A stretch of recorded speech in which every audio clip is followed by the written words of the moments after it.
Eu sou o Felipe Alme e eu idealizei esse projeto há 3 meses atrás e basicamente é um sistema DVS sem fio inspirado no Phase DJ. Um aviso legal, esse dispositivo ele não é uma cópia do Phase, ele se inspirou no Phase, mas se você quer a qualidade do Phase e a confiabilidade do Phase, compre um Phase DJ.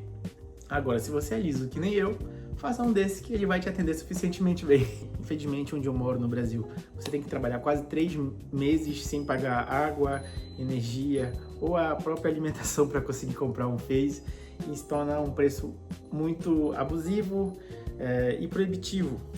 Eu queria muito ter um Phase, só que eu não tenho condições de ter no momento. Então eu idealizei e com a ajuda de inteligência artificial eu criei o primeiro código que foi disponibilizado para todo mundo.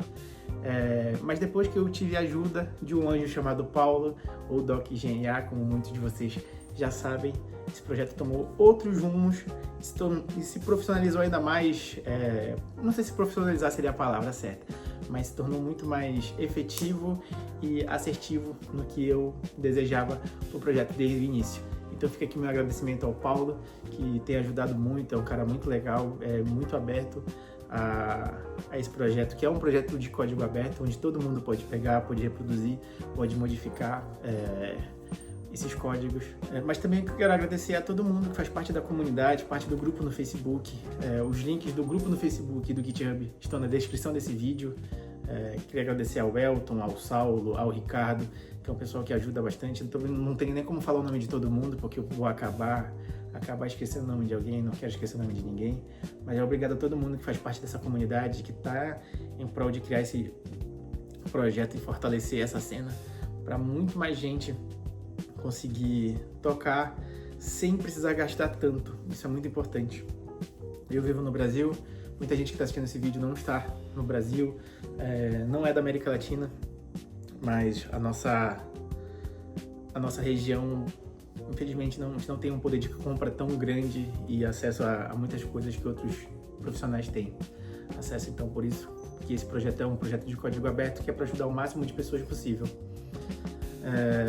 Nesses vídeos eu vou estar criando aqui uma playlist nesse canal, e nesse primeiro vídeo vocês vão aprender, no próximo vídeo, que esse aqui é só um vídeo de introdução, mas no próximo vídeo vocês vão aprender a como montar o transmissor e o receptor. É muito importante que vocês sigam o esquema elétrico, é basicamente um vídeo mostrando bem rápido, eu montando, não tem muito a explicação de cada coisa, principalmente na parte do transmissor. Depois que eu saio do receptor, eu já mostro o transmissor, então eu não explico tão bem isso daí, mas é só seguir o esquema elétrico que vocês vão conseguir ter o resultado necessário. Lembrando que essas peças elas vêm da China, muitas das peças que você vai comprar, se você comprar em grande quantidade, algumas podem vir com defeito. Às vezes o problema não é o código e nem só a solda, às vezes o problema é o hardware. Às vezes você vai comprar um ESP32 que ele parece perfeito, só que ele não vai ligar, ele não vai funcionar. Então é muito importante que vocês saibam que a qualidade das peças é uma qualidade chinesa, que muitas vezes os ESPs são fabricados por várias empresas diferentes. O chip é da Expressif, só que várias empresas fazem as suas placas. Existem placas de diversos padrões de qualidade, então é importante que vocês saibam disso, tá?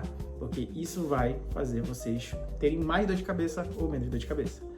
Leiam os esquemas elétricos, como eu falei, tenham consciência do que vocês estão fazendo, não precisa se preocupar, não é algo tão complicado de ser feito, é algo até bem simples e bem barato. Se vocês não souberem fazer, levem um técnico de eletrônica que possa fazer isso para vocês. Esse trabalho não é difícil, tá? Esses esquemas elétricos não são complicados. Tentem fazer eles com os cabos mais curtos possíveis.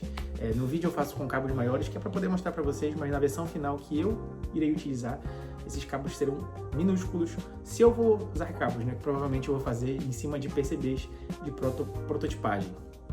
Basicamente é isso. Os links do GitHub e do grupo no Facebook estão aqui na descrição desse vídeo. Acompanhem, sigam o canal para poder ver as próximas atualizações do projeto. Iremos adicionar, o Paulo já adicionou algumas coisas no projeto que ainda não estão públicas, mas LCD, porcentagem da bateria, LCD para poder a gente ter uma visão do que está acontecendo, de RPM, ver a porcentagem da bateria. Também serão adicionados provavelmente um joystick para poder você configurar no receptor a calibragem que você vai querer do sinal do timecode. Então tem muita coisa para a gente adicionar, muita coisa para melhorar e muita coisa para adicionar nesse projeto, e tudo vocês vão acompanhar aqui nesse canal e obviamente no Instagram do projeto, no Instagram de projetos, na verdade. Aquele Instagram que é o doc.alme, ele é um Instagram que eu criei para acompanhar os meus projetos de eletrônica, que é algo que eu sou muito apaixonado. Vocês podem acompanhar tudo lá, e os vídeos mais completos vocês vão acompanhar aqui no meu canal no YouTube. E fazendo um jabazinho também para a rapaziada que gosta de música, sou produtor musical. Quem quiser entrar aí no meu canal para ver minhas produções, é isso. Eu não tenho preconceitos musicais, então produzo de tudo, rapaziada, de tudo mesmo. É isso. Espero que essa seja uma boa jornada para vocês, e precisando de ajuda, precisando de qualquer coisa, faça um post no grupo. Mas antes de fazer o post no grupo, pesquise no grupo para ver se o que você está precisando saber já não foi respondido. O primeiro vídeo é isso.